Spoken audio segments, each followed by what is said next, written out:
So this is our segment called Meet the Hive. We interview a lot of our users just because they're individuals and we like it. We like expressing and showing the spotlight on other people inside of our realm just because they are people and they excel at their own things and we like talking about that. So this is our segment called Meet the Hive. We appreciate you having you on, Mike. It's been a long time coming for sure. Yeah, it took some coordination, but we got it. Yeah, you good? Hey, yeah, because first of all, I want to get a little bit of context, Mike, because I've seen you post in the groups, man. Obviously, you're in San Antonio, right? Yeah. So I just recognize like the San Antonio players and that kind of stuff. So I've been watching you, and I always see you connected to people that are moving. And then I've seen some of your comments and some of your feedback. And then you commented on my post the other day, and I'm like, man, this guy's freaking intelligent, and I like having these types of conversations, you know. And I don't think that anybody is above anybody else. That's one thing about me, is that I don't have a measuring stick that says like this person is more valuable than this person. And I guess that's because again of where I was before. But I do like talking to people that think at a different level. And I don't even want to say that it's highly intellectual, but it's like, it's pretty cool that there's those deeper thinkers out there that are still effective in life. You're not sitting on some side of a mountain like a philosopher. You're actually out there really doing shit like in a practical sense. I mean, believe it or not, there's value in that, and everybody has their role to play, but I'm just not one of those. I'll tell you what, man, I'm like all business. I don't do anything except work. I have no other hobbies. But I do, like, one of my dream vacations is I would like to go to like a freaking mountain in Tibet and just like fast and meditate for 30 days straight, dude. Swear to God, it's one of my dream vacations.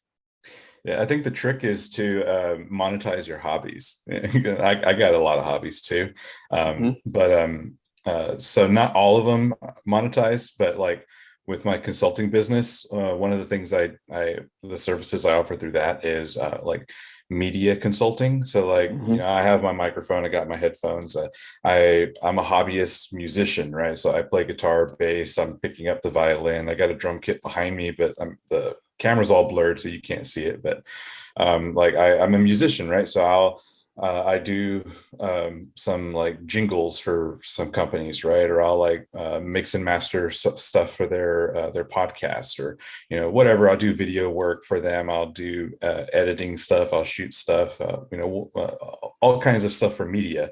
But that's like a hobby of mine that I kind of just do on the side, and I'm passionate about, and I got good enough at it that I could make money from it, and it's not my main source, but it kind of like it's my justification for putting all the time and money into those things. It's like if I'm going to spend this many hours on YouTube learning how to do this shit, like I might as well get paid for it, right? So I do that with a lot of my hobbies. Dude, I think that's dope, and I guess that's my philosophy for life. Is I at one point I reached this like stage in my life where I really did crash my life down into nothing. It was like they call it like the dark night of the soul, and I was jacked up, man. I didn't have a place to go. I lived on a couch surf for almost a year, and I was living with the old girlfriend, and I was just like at a weird spot in life, and I started doing research. I'm a researcher for whatever reason. I'm a scientist. I'm a mad scientist. We can go into like nutrition, fitness, whatever, dude.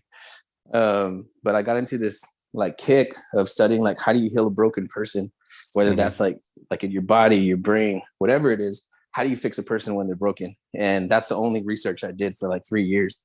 And so I'm like doing all these fasting, juice fasting, green juice, water fasting for 7 days. I went over 20 days twice on green juice. And so I started meditating like for hours on end, sometimes for like days on end. Like I wasn't doing anything except like sleeping and meditating and maybe a little bit of light exercise or walking.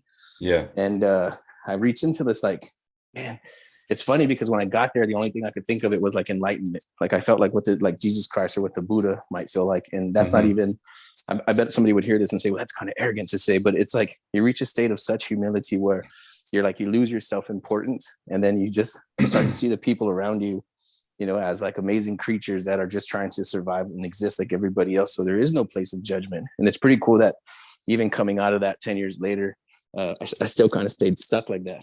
And I kind of apply it to my business and my personal relationships and my friendships. And I don't want to create any more suffering for anybody ever again, because I don't imagine that people are pitted against each other like in, enemy versus like enemy or whatever. I just think we're all on the same playing field and we're all just stumbling on our way through life. So I like to think about it and talk about it. And yeah, I think at one point I thought I was going to be like a philosopher or like some kind of healer as a business model, man, because I was so interested in it. Like when I got myself out of my rut, I'm like, you know what? There's no information for this online. Like you can't go to howtohealabrokenperson.com. And I just wanted did you already buy that NFT domain? I should right now.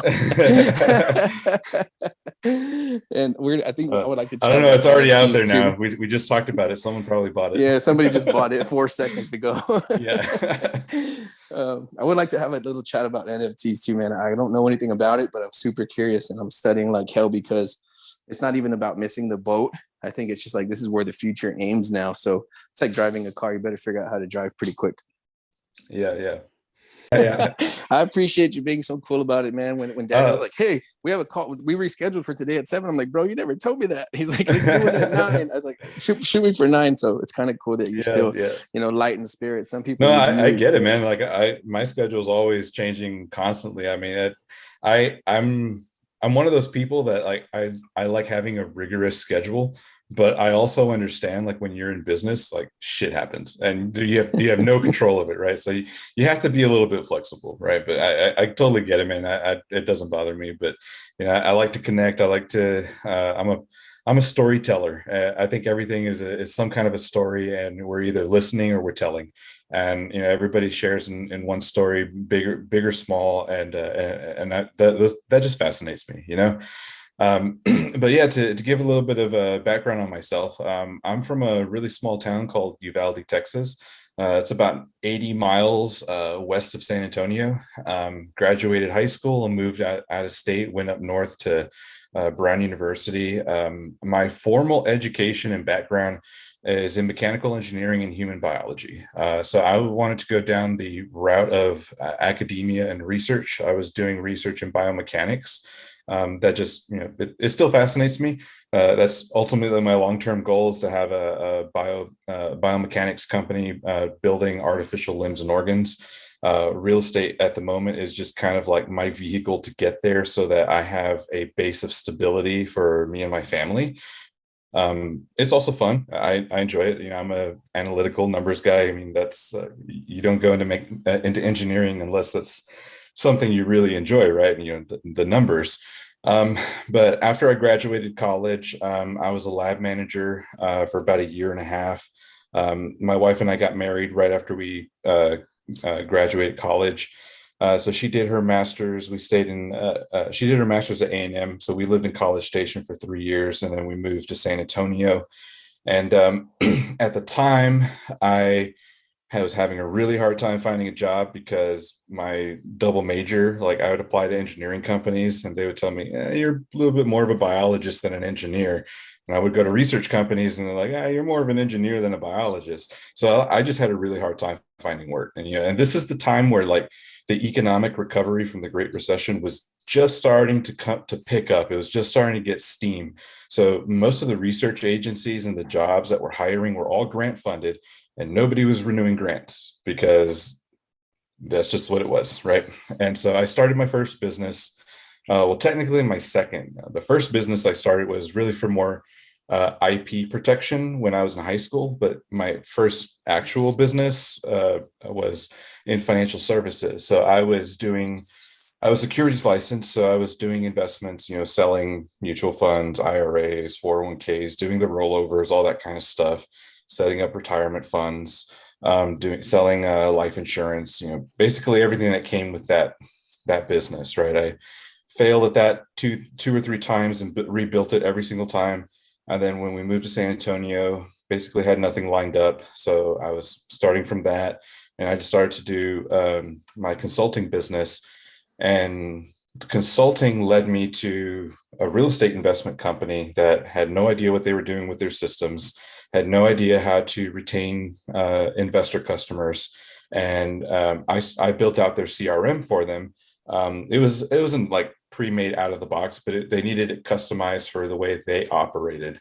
So I built it out for them. I learned the whole business model, and the CEO was like, hey, you sell investments, why don't you work for the company?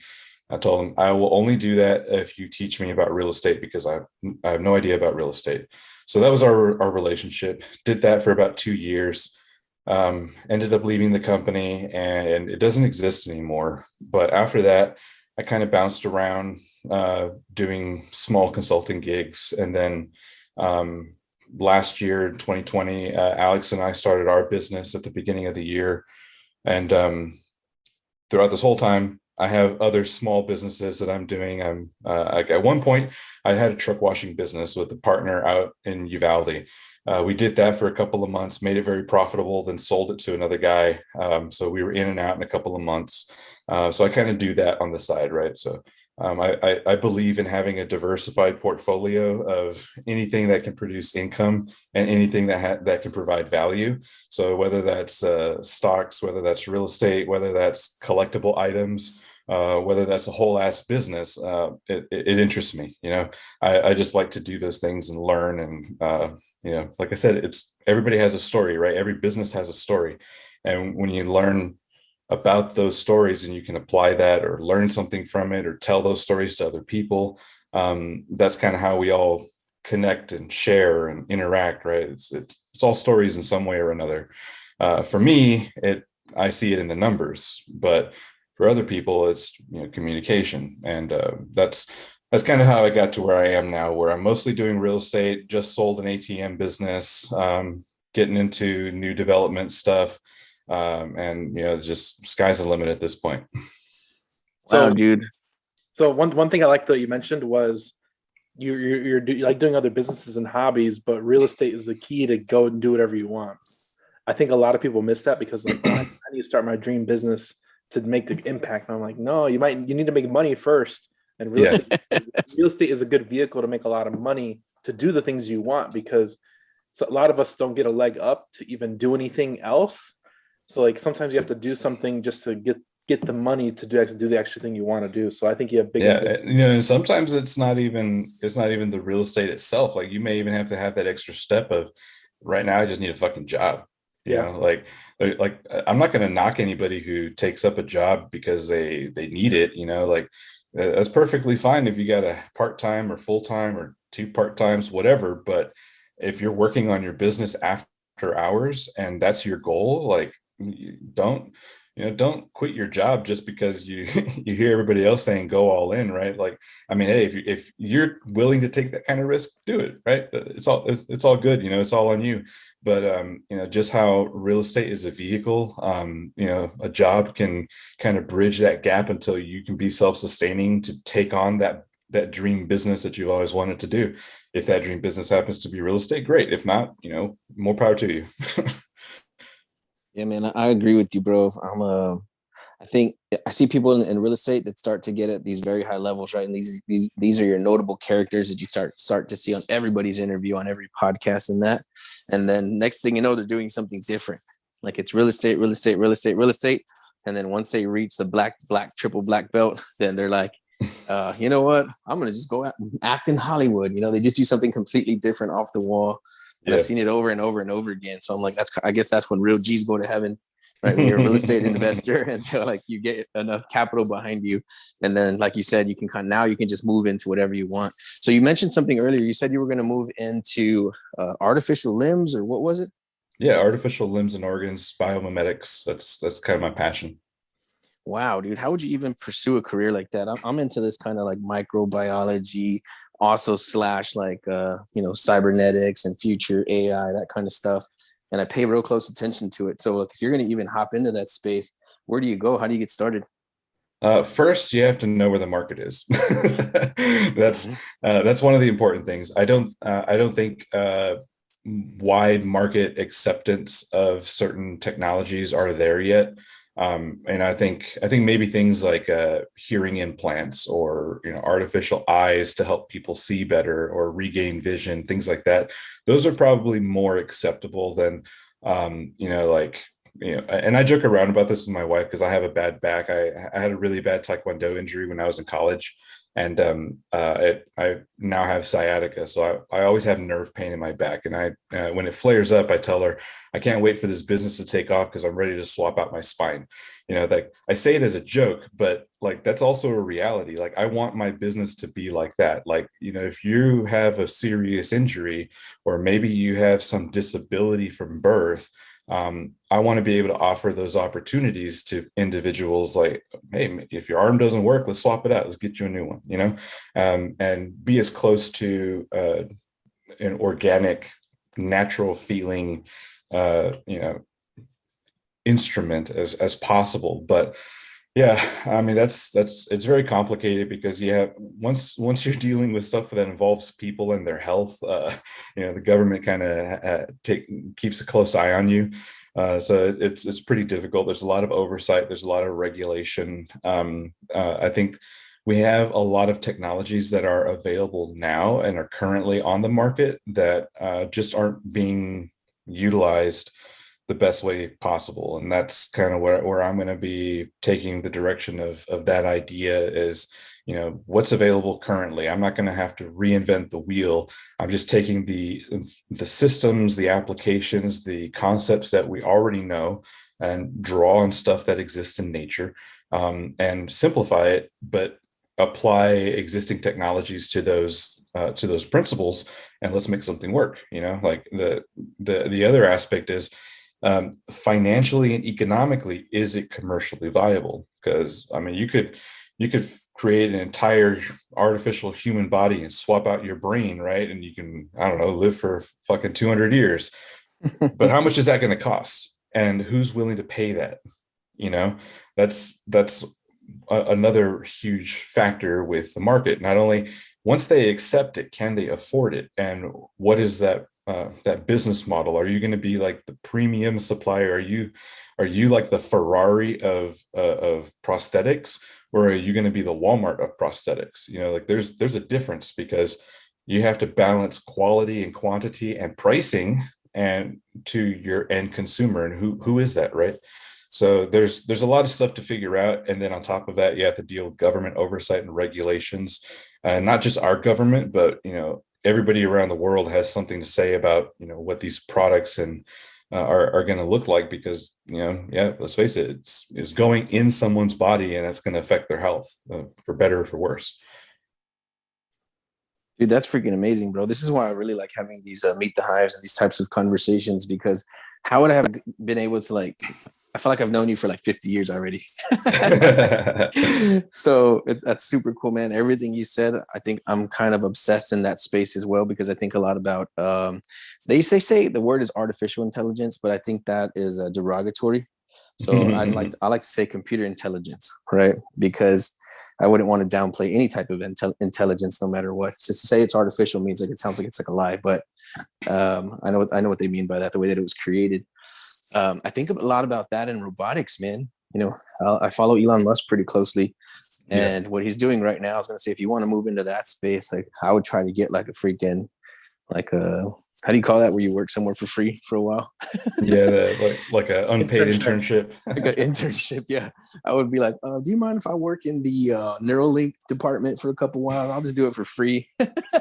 Yeah. Well, I think at this point, one of the best moves would be to develop the core systems and then just sell that to Neuralink, and then be like a third party provider for all the peripherals that attach to that core network, or own the core network and the IP for that, and then sell the plans or ideas or the concepts of all the peripherals, and then rake in the royalties and stuff for anytime someone uses that.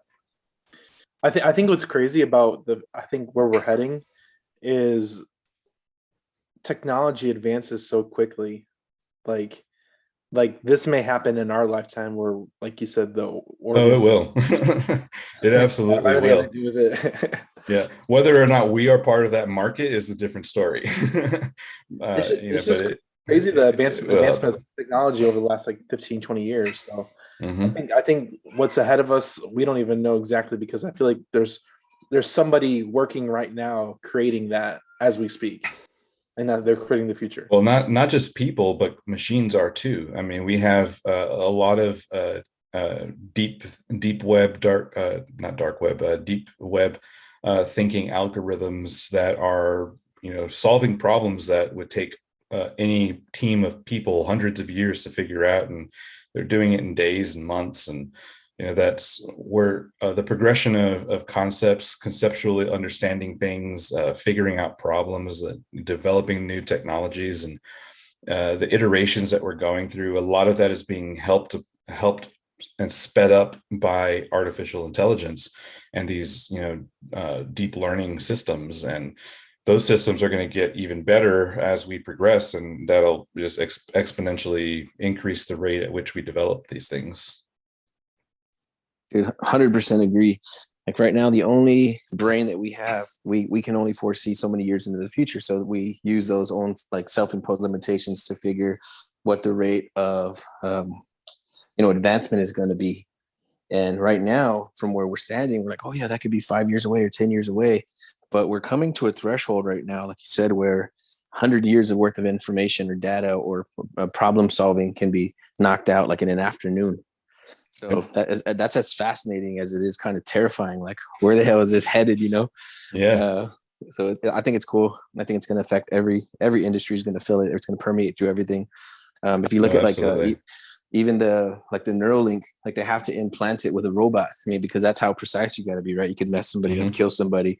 So if you're talking about like the precision, right, of replacing a spinal cord, I feel like a robot will get to the stage where it could do it pretty effortlessly, like in an afternoon, like an outpatient surgery. Oh yeah, for sure. Yeah, so I always think about that all the time. As a matter of fact, I was just left that remodel, after dark. That's why we had to push it back a little bit today. Yeah. And I'm driving home and I'm literally thinking about robotics. Like it's just going through my mind. I'm just like, yeah, those robots are really going to freaking do that stuff. And it's going to be so easy. Like there'll be almost no mistakes. It'll be like self-learning. So every time it makes a mistake, it'll just never make it again. And so I think even surgery, right, in health is about to hit a new stride that we've never seen before. So, and you talked about like changing out a brain into a different vessel, but I think it's going to be software, bro. I think they're just going to abandon the whole vessel and just upload you into a new one. So I don't think they got to take the brain with you. They're just going to remove your programming and reinstall it. Yeah, at some point, probably we'll all be living in the Matrix. Dude, I feel like I'm going to tell you right now, dude, I don't know, like that simulation theory, and it gets kind of weird and all that. You can go down all these different rabbit holes, but I think they're already doing it. I think they can already upload somebody's software to a different vessel. No doubt, because of where we are with technology already, all this stuff, right? AI. It's like it's probably a pretty simple procedure, right? Because people are just we're computers, right? We're walking around inside of a piece of machinery. We have a central processing unit. We do algorithms, learn behaviors. So how hard would it be to remove that and then replicate it somewhere else, or at least like take it out of a drive and put it into another one? To kind of cover this is that there's so much stuff going on. I think Japan, sometime this week, they said they have the fastest download speed of 320 terabytes or something, 350 terabytes per second. Terabits per second, yeah. Terabytes per second. And I'm stuck with 50 megabyte internet. I'm like, man, something's going on. Somebody's gaslighting me. That's crazy though. So there's a lot of heavier backend technology out there that isn't even hit the market just because there's people that are testing it and make sure they perfect it before they push it out.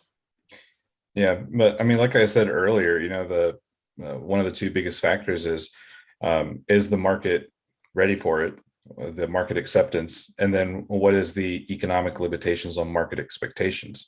Like, yeah, you could release the 500 terabits per second internet speed, but how much is it going to cost? Like, practically, like, can everybody afford it in their home or on their phone? Like, what kind of technological infrastructure do you need to, as a nation, to support that kind of download and upload speeds? And then, what does that cost? Like, yeah, that'd be great to have, but can we actually have it?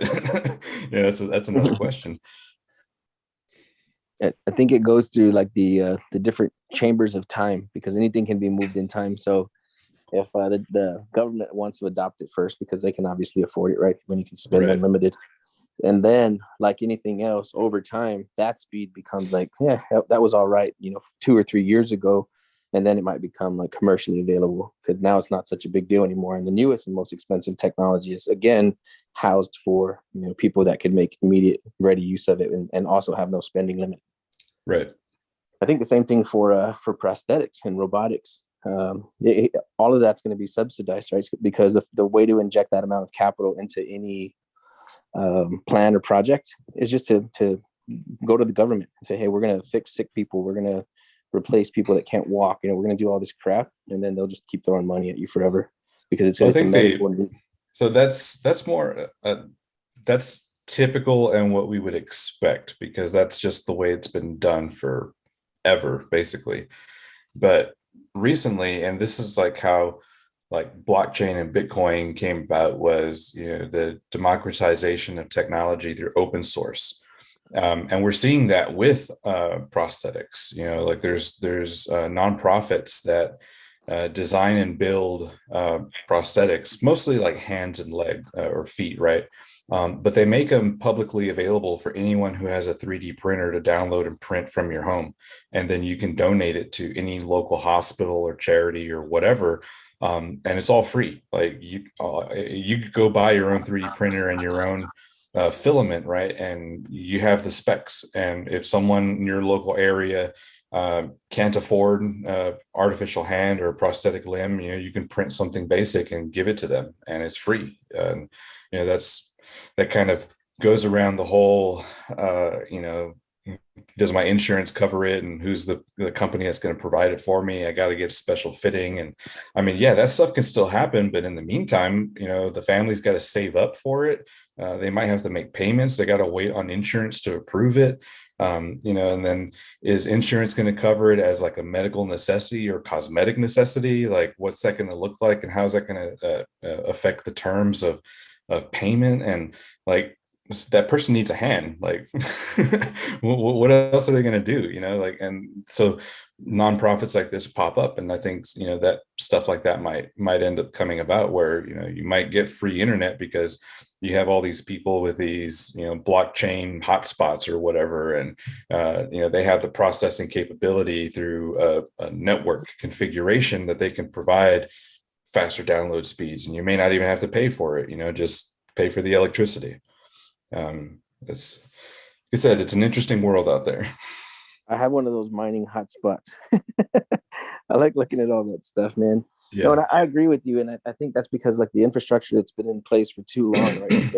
Be it the global infrastructure, the banking system that's in place, it's an antiquated system, right? So it's something that like there's really nothing that we can do with this thing anymore. It's gone as far as it's going to go. So I think you're going to see things like blockchain and peer-to-peer exchanges starting to happen more. And it's like the old model is broken. And so I think entrepreneurs and maybe even capitalism, can kind of attack some of those challenges, that if somebody's going to attack it, like you said, like if you're not going to do it, we'll just do it for free, with our resources and our time and our energy. And I love that. And like I said earlier too, we were kind of joking about the philosopher on the mountain not doing anything. Like everybody has their role to play. And, these existing systems, they've worked for hundreds of years, decades, centuries. There's a reason why they work. There's certain fundamentals that will always be true in certain environments, whether that's business and life and personal philosophy and individual relationships and marriage, whatever.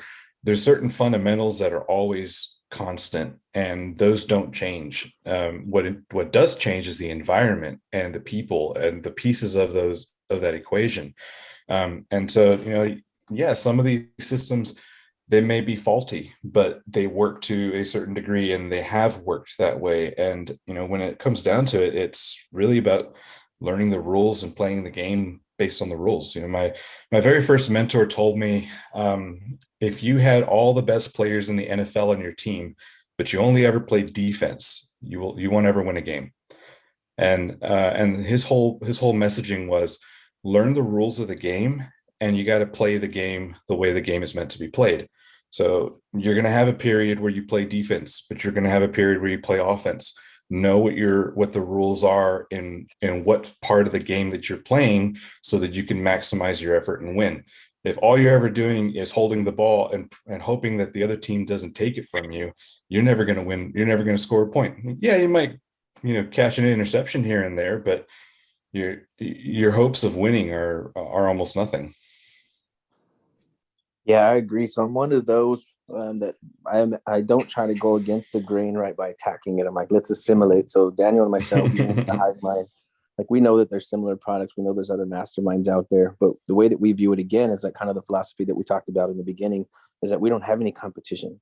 We could, in one way or another, we can benefit every person out there, no matter what, right? So even if we don't have the same operations, we're not going after the same types of assets. You could send me a referral that I would never look at, you would never look at, and vice versa. And those are the kinds of things that I do. So when I think about government systems, global systems of capital, of course, it got us to where we are. People get fed at some aspect when money pools like that, and then somebody directs where it goes. But a lot of it is misappropriated. So that's kind of what I want to do. Man. Yeah, I want to. I want to fix that. I would like to fix the drip, fix the leak that's in the system, and try to move enough capital globally, because I've been studying marketing for almost 15 years, and I kind of see like how economies move and what shapes economies, moving cash at scale. What does it need to go into? And I really, really think about that, man. So that's why I'm very interested in amassing large amounts of capital. And I didn't use the word wealth because I never think about what I'm going to get for myself. I just think money will be a byproduct if you can move enough capital at a high enough rate. And that's what I want to do, man. Yeah, I would like to work on like global infrastructure and start taking on some humanitarian projects and just some crazy stuff, man. And there's no doubt in my mind that I'm going to hit it. That's the funny part. It's not hopeful. Like I'm like actually starting to do the research now and trying to figure out like what would it look like launching something like that. Where would we start? How would we figure out where it's most needed? Where you wouldn't have to go to war, because you're there setting up infrastructure, like those kinds of things. Yeah. And it's fun to plan those things, like it's not a reality until you start putting numbers to it, I think. Once you put a deadline and you work a plan together, then you have something that's tangible, but if you keep saying I hope or I think or I want, that's still dreaming. That's not a goal. That's an intention. But when you put actions to the intention, that's when it becomes tangible. Whether or not it materializes, that's a different story. And if it materializes the way you thought it would, or when you thought it would, or how, that's all part of the story, right? And like I said, I'm a storyteller, and I like listening to stories. And that's how I make my decisions and how I understand people and connect to people. And when I make my decisions business wise, like good example was so Alex, my business partner, there's one day he just calls me out of the blue and he says, "Hey, what do you think about ATMs?" And I was like, "I don't know. What do you mean about ATMs? I'm literally like driving right now. I'm not thinking about ATM machines. Like, what do you want me? Like, what are you saying?" And he's like, "Yo, so I was trying to take out money from this ATM, and they're charging me like $4, and it's like that's ridiculous. But I want to know like who gets paid that $4. Do you know? Do you know how ATMs work?" And I was like, "No, but give me a day and I'll get back to you." So I did my research. I went down that rabbit hole. I like didn't sleep that night, and then I saw that there was an opportunity for a lot of local San Antonio businesses that are cash only, and they use ATMs all the time. Like it's a pretty straightforward business. It's not fancy or anything. And to me, that's attractive. The ugly, boring businesses, that's what makes money, because nobody looks at it. Nobody cares about it. Like you're not raising eyebrows, but it's so ingrained in everyday life, they're going to use it. And so that's why it makes money, right? So long story short, 9 days later, we had the LLC, we had our first investor, we had our first location. And then we grew that to 13 locations in like 4 months. And then we whittled that down to 9 locations. And then we kept that for a year and then sold the business. Because at this point, I feel like, well, for one, it was taking up a lot of my time. Like it was producing, and it was producing well, but if I wanted someone to take over for me, I had to pay them, and the rates for vault filling is was not attractive for that business. Like we would be losing money, so I was having to go and fill up ATMs, which it's not a big deal, right? But at the end of the day, when I'm trying to pick up an apartment complex or sell a couple of fix and flips, and I got to go do walkthroughs, but I also got to go fill ATMs, it starts being very annoying. And then I also see the way that the market is moving in terms of the inflation rate on cash, the ability of people to take and use cash, people actually starting to use ATMs to make Bitcoin transactions, which all of my ATMs could have done if I wanted them to. And I started to see that the ATM business might really work out for someone who has a lot of them. I wasn't one of those people. So I wanted to get out of that business as quickly as I could. It was profitable. We made some decent small chunk of change, and then we just put that back into real estate because that's what we do, right? But I wouldn't have been able to make those decisions if I didn't know how to tell or read those stories. The data, the way that people go about their lives, you just talk to somebody, right? Like, hey, where's the nearest ATM? Are they going to know where that's at? Are they going to go across the street to the gas station because it's cheaper? And if it is, well, then what's that mean for my business? That means one less person is going to use my ATM. So for me, I kind of just took information from everywhere, gathered up all those stories, and then made a decision based on that, right? So I think everybody has their story to tell, whether it's from the heart, whether it's from the numbers, there's a story there, right? And when you learn how to read stories and tell stories, I think it just makes life a whole lot easier and a lot more interesting. Dude, I feel like I could talk to you for about 2 hours. So we try to keep these to an hour, but I feel like I could have every time you talk, I feel like I could let's talk about this now. But yeah, sure, go. Looks like we got about 18 minutes or so left, something like that, right, Daniel? That's pretty good. Yeah, we can go over a little bit too. No biggie. If you have time, we appreciate it. Yeah, man, I'm all good. Awesome, dude. So I would like to touch on NFTs before we hop off, but this is a real estate show, or it's supposed to be. But of course, we kind of get lost in all kinds of other stuff, which I'm probably more interested in than real estate, like tonight. But where are you headed in your real estate career right now? Like, what's next for you, and what are you planning? I heard you use now. You're saying apartments. So are you guys looking for houses right now? Kind of what niche are you in, and then what is it leading up to? Yeah, so let me. I'll break down kind of the overall business structure that I have with me and Alex. So, like I said, I'm like very analytical. I've always been like the back end person for my businesses. Anytime I have a business partner, right? So I've gotten to a point where I've had enough businesses and enough business partners. I know who will work well with me and who won't. So I'm very picky with those relationships. And Alex and I are a really strong complement on our skill sets. So what we've decided to do is he basically takes on all of the acquisitions. Oh, I just touched my mic. I don't know if that made any noise, but so he does all of the acquisition stuff, and he does like all the he finds the land deals, he finds the fix and flips, he finds the mobile homes, mobile home parks, all of that stuff, right? I oversee the disposition side, and I work a lot with our private investors, our private lenders, so that the ultimate goal of our business is we want to pick up for our portfolio with our investors. Whatever we don't pick up, we will wholesale out. And if you have a deal that you need help wholesaling, we got buyers, we have private investors who will partner with us on deals. We'll take a look at it, right? So if the numbers don't work for us, that's fine. If we have a buyer that it will work for, we'll try to match it for you guys, or we'll try to match our own deals to them. But the other side of that is within the acquisition side of things, I look at small business and apartments, multifamily.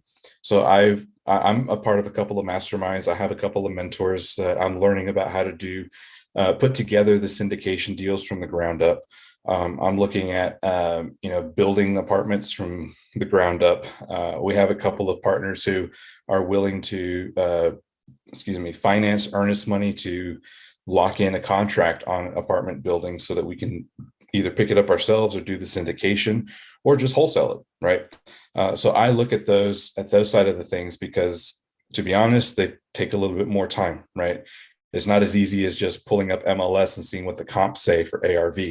So I let Alex do that because he moves with speed, man. If you want your deals moved, like, talk to him. And I'm sure you guys know Alex. He will be on your ass asking questions about stuff, so he can get things done. That's just the way he is.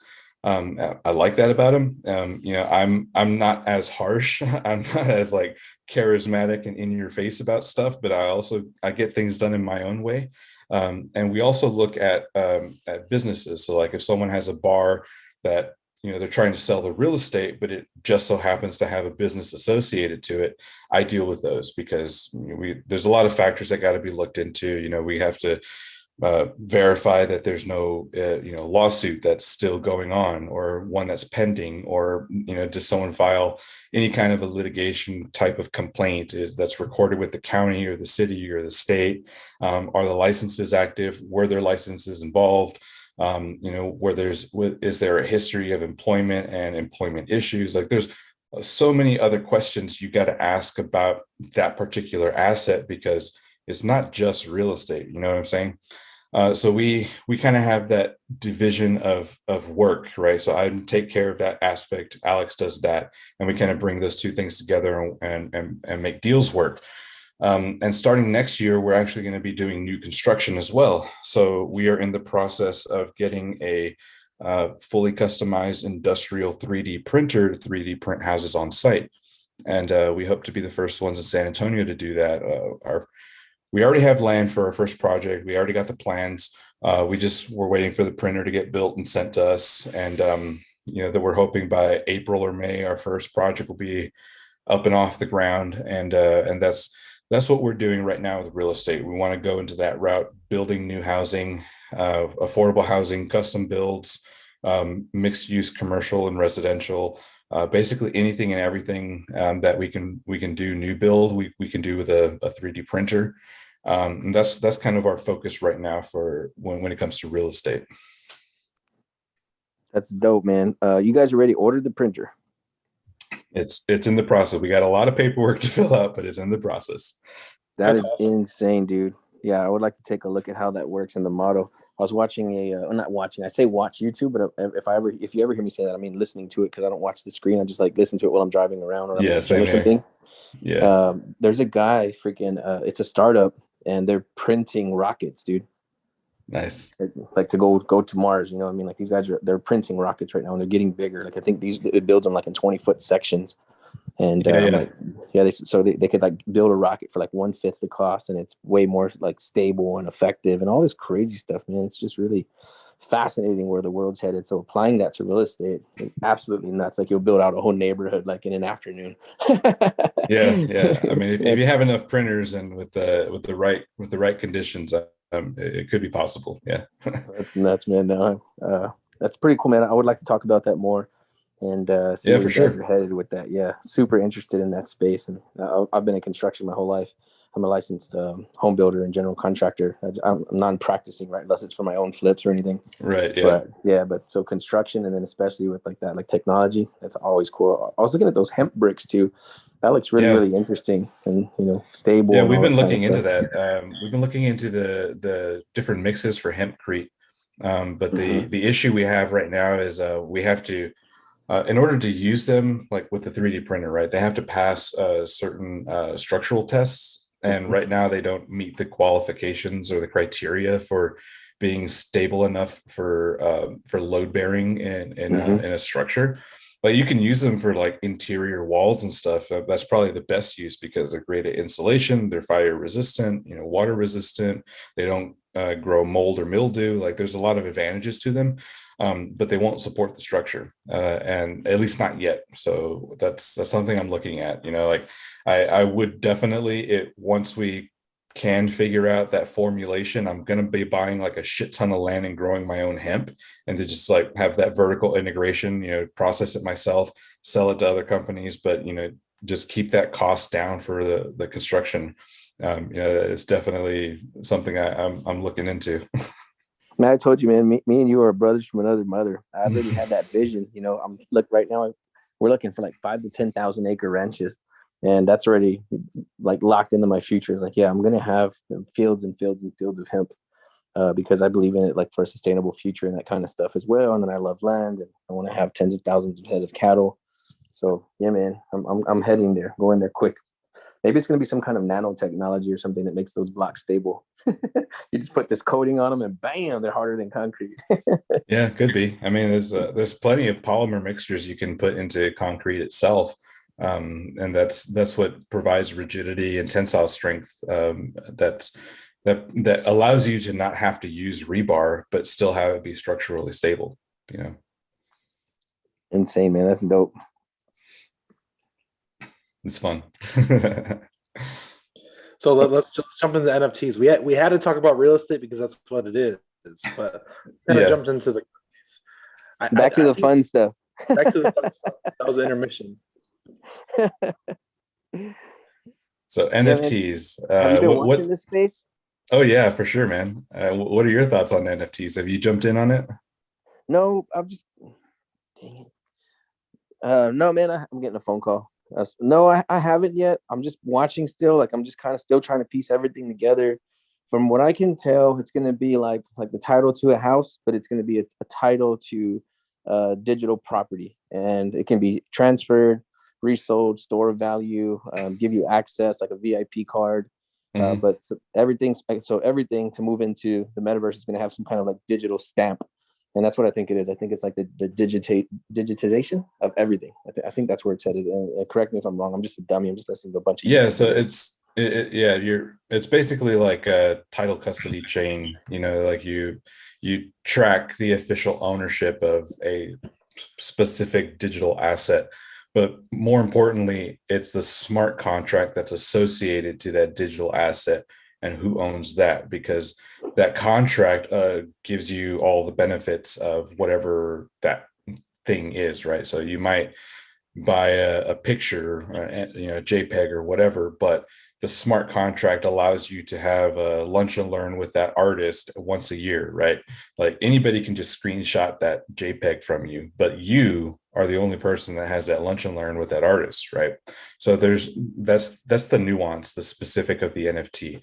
However, I see the current market with all the same, every single, like if you look at all the criteria of what happened with the .com bubble burst, same exact scenario that we're in right now with NFTs. It's gotten to a commercialization of attention, not commercialization of utility. So what we're seeing is that people are really excited about it because they're seeing the returns that they're getting on it without understanding why they're getting those returns on it. So we're having this influx of market capital going in using all these cryptocurrencies, which I would say like 80% of them are trash. They're basically just capitalizing on consumer sentiment, which is really only half the equation of what makes the market, what drives the market. And if you don't understand the fundamentals, you're just guessing at that point, right? And so what I see happening is if there is a market correction, one of two things will happen. People will dump all of their cryptocurrency because they don't have enough cash on hand to survive. You can't go to HEB and use Dogecoin to buy your groceries, right? So you're going to cash out, and all of these fake cryptos and trash cryptos are going to tank. Everybody's going to freak out. It's going to be all over the news. Everybody's going to dump their crypto because they think every crypto is trash and they're going to lose their money. That's going to completely wipe out like 80-90% of the crypto market. And then the people who really know what they're doing already know which cryptos are the best ones to be in or the appropriate ones to be in. And whoever has these NFTs are also going to do the same thing, freak out, try to cash out, dump all that stuff. All the valuations are going to drop, just like they did with the .com bubble. And then the other side of it is the people who see the utility and understand where the utility is are going to take their cash when that contraction happens, and they're going to dump it into the most utility, the cryptocurrency with the most utility. And that'll kind of stabilize a little bit of that drop off. But I think we're going to see a huge bubble, and like we're going to see that in real estate as well. I don't know if real estate is going to precipitate the contraction, or if there's going to be something else that causes it, and then real estate kind of trails it. I mean, typically real estate is a trailing indicator. So once you see the real estate market crash, you know you're in deep shit because everything else has already crashed before it. Real estate is usually the last asset class to really feel the market when it contracts, and also when it goes on an upswing. But yeah, as far as NFTs go, I think it's super fascinating. I just don't think the utility is there yet. People just don't understand how to use it. Like just like in the dot-com bubble, internet was a new thing, right? It was this fad that was going to stick around for maybe 5-6 years, but then hey, everybody can start their own website, and it's just a static screen, but somehow it's making us money. So let's just go buy up all these domains, and then we had this huge ass bubble that came crashing down because nobody knew what they were doing. There was no utility. It was just a speculative market on domain names, and that's what we're seeing right now with cryptos. So one thing I like, people ask me about this every once in a while. I'm like, it's a money grab. It's a money grab. If you're trying to make some money, it's a good opportunity for you. But just know that you need to keep it in order and make sure you balance your risk, because the bottom's going to fall out, and when it does, you got to make sure you're ready.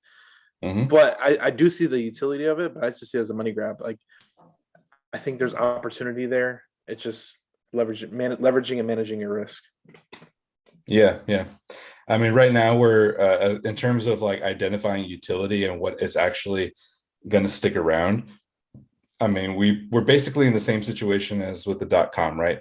Who's better? AOL, Netscape, Yahoo, Google. Like those were your four big contenders.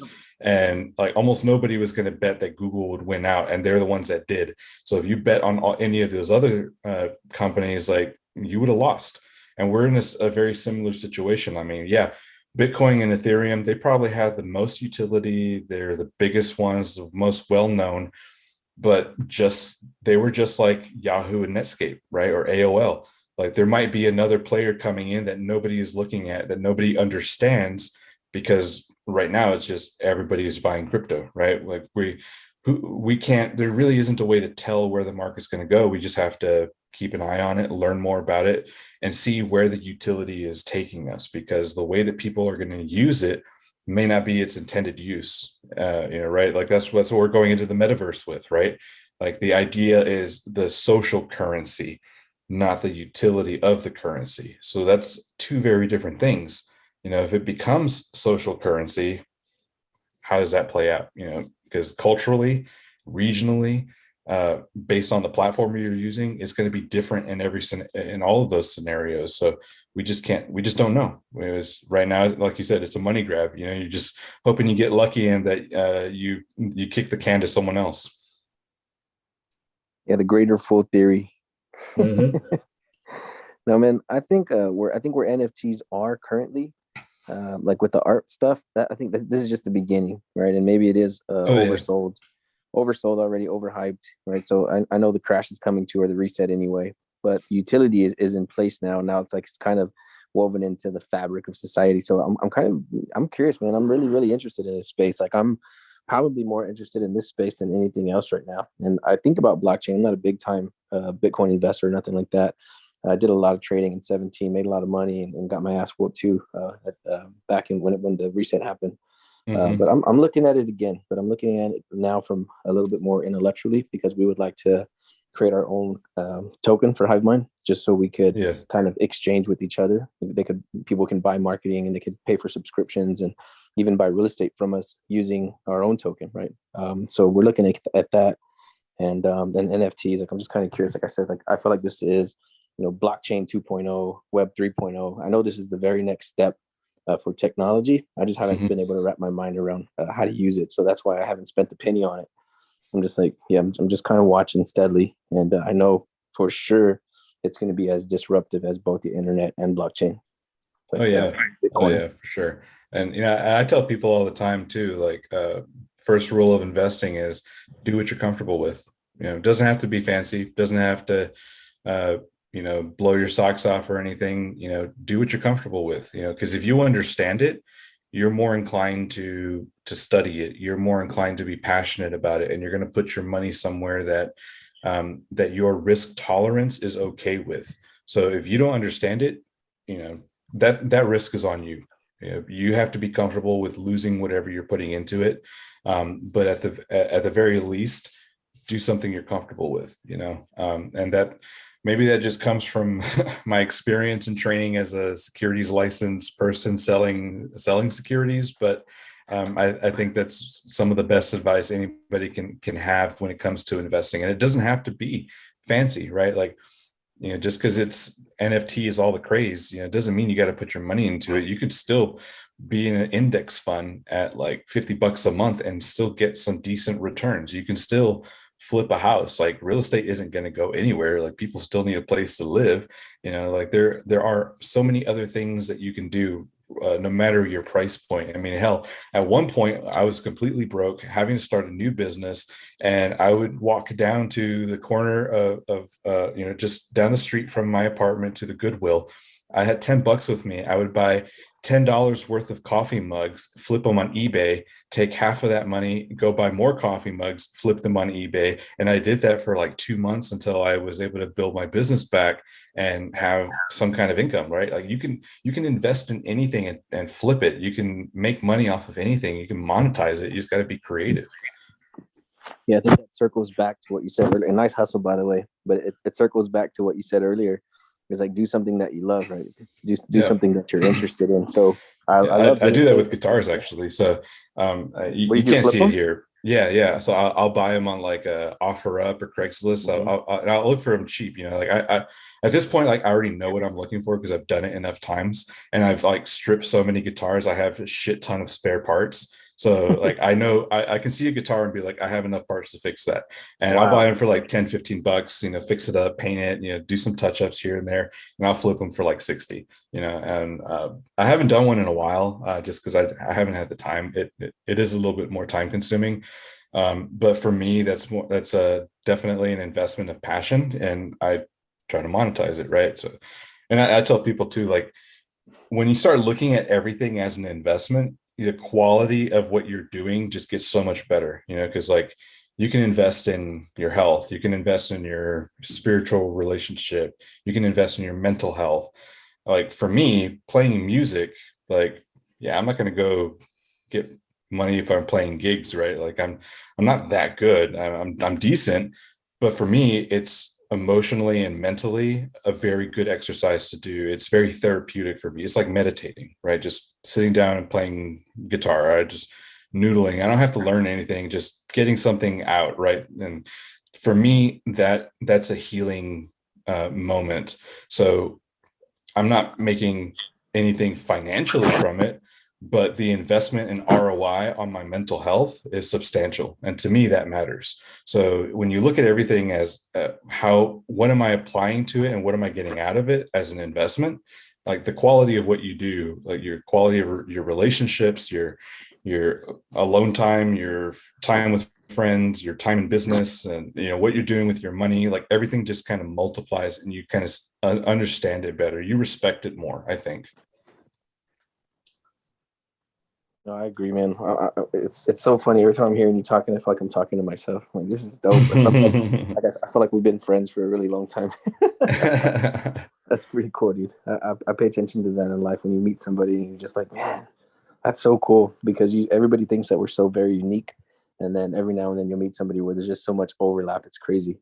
Yeah. I don't know if you know who John Alexander is, the land mogul, and name sounds familiar. I don't think I've met them though. Yeah, he's a land investor from Houston, and we started talking to each other on Clubhouse. And dude, everything he was saying, I was like, "What the heck's happening here?" And he's an older white man, and here's a young Mexican guy, and we're like, "Dude, are you my father?"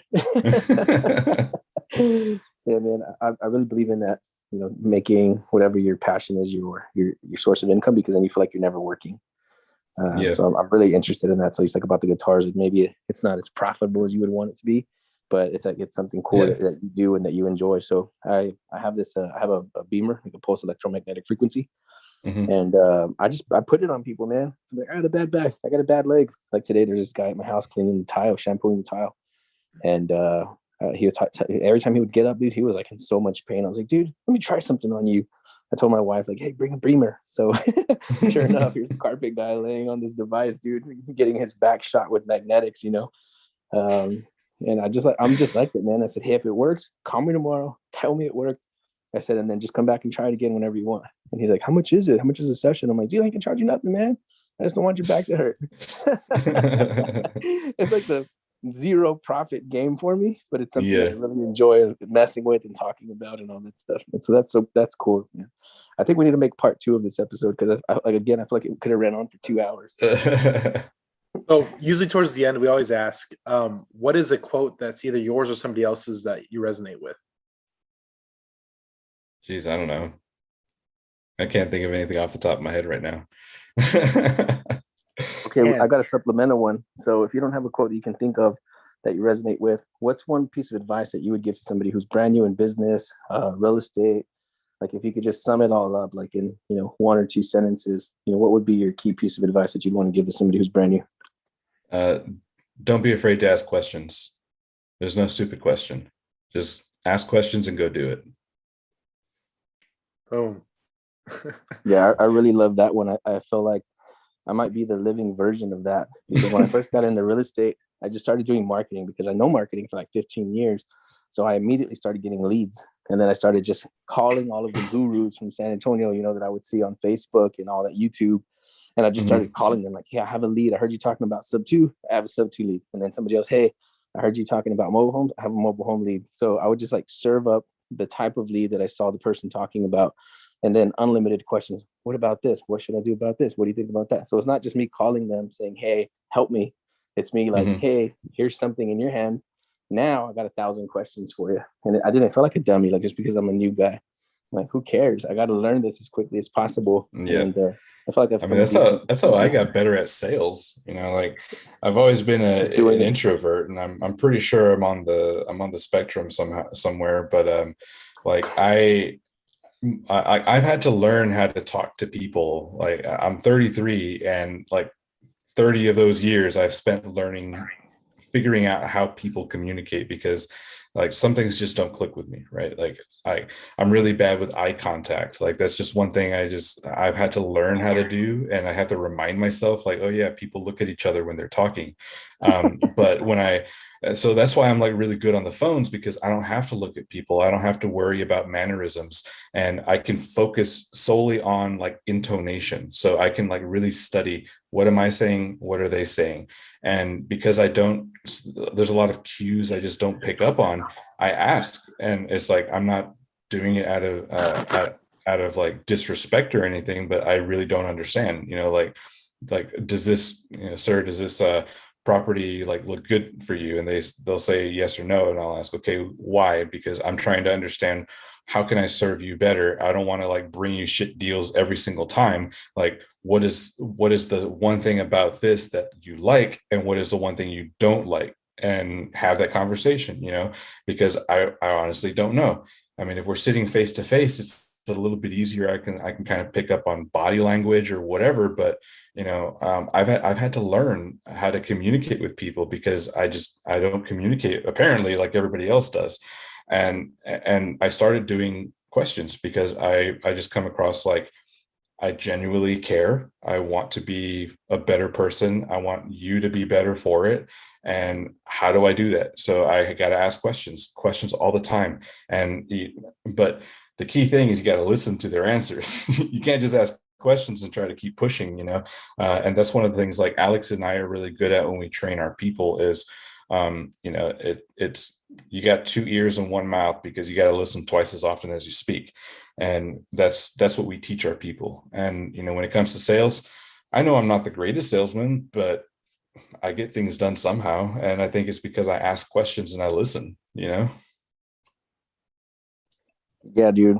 You have a powerful vibe, so you're very engaging. Like I said, you use big words, or not big words, but you're very fluid in your speaking, and you're very good at articulating yourself. So I think that's Thank amazing. you. It takes a lot of practice. Yeah, heck yeah, man. I can't wait to meet up and have some lunch with you and Alex. We've been trying to grab Oh, a for steak sure. for like 2 months. Yeah, I know. So yeah, It I guess happens. probably now after the holidays. I'm looking like at mid-January or something, but I would really like to get together, man. Chat, definitely do Yeah, this for call sure. again. Maybe we could bring Alex on here and have a 5-man jam session. Oh yeah, for sure. Something like that. So that would be cool, man. Last thing in closing, where can people find you to connect with you, and those types of things? What channels are you on? Facebook is probably the best way. I'm on Instagram, Mega Multi Mic, or Multi Mic Q, I think is my handle. But yeah, those are probably the two best ways. You can shoot me an email. The business I have with Alex is Blue Hedgehog LLC. That's what we do all of our real estate through. So Mike at bluehedgehogllc.com. That's you can email me there. But yeah, that's probably the best way is Facebook or Instagram. Amazing, brother. We appreciate you hanging out with us, man. I really enjoyed this one. I mean, yeah, I appreciate you having me. Yeah. I think we could, like I said, we could have easily took this one to 2 hours. I feel like I talked a little too much, but it was fun. No, that's what makes these really interesting. It's like I said, we can cover, a month worth of information in an hour or sometimes on these. So that's what me and Daniel like about doing these, and then kind of get to know the people that are in the community. And that way, when we see an opportunity, we can give it to you. You know what I'm saying? Like, hey, you know what? I know just the guy, bang, because I already know you. I already talked for freaking 3 days. Yeah, for sure. Awesome, so if you come across any off-market apartments, I'm looking. or okay. Guitars. Yeah. Or if you need help repairing your guitar, let me know. I mean, or if you need it really depends. It depends on what's going on with the guitar, because I can fix most things, but I'll tell you if I can't. There you go. Well, thank you, brother, man. It was a blessing to hang out with you, and we look forward to doing this again. Likewise. Have a good one. Thank you, brother. You too. Bye.